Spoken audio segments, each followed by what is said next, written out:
So Jerry's from Cheraw, South Carolina. Just talk about your childhood. Man, growing up in Cheraw, South Carolina, which is also the hometown of the late great Dizzy Gillespie. Really? Yes, it is. Yes, his name is on the sign. I used to kid often growing up. I'm before it's all said and done, they're gonna have to put my name on the sign beside his.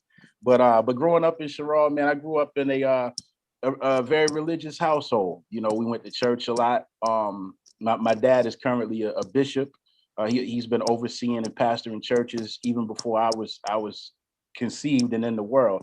My mother is a prophetess. We grew up in ministry. So early on, I spent a lot of time up and down the road with churches and things of that nature. But the cool thing about that was that church always gives you an opportunity. If you have any type of gifts, church gives you an opportunity. So I think I had my first drum set by the time I was 3 years old.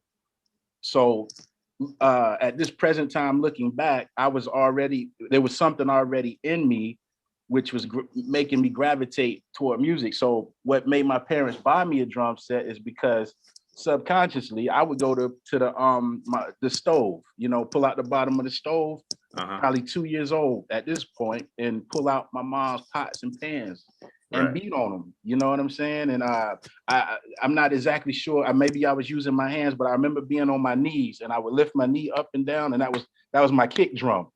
You know what I mean? So they was forced. I think my aunt was pretty much in on it, if I'm recalling properly.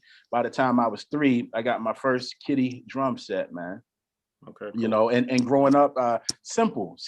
We didn't do much. Again, we weren't even allowed per se to listen to rock and roll or secular music.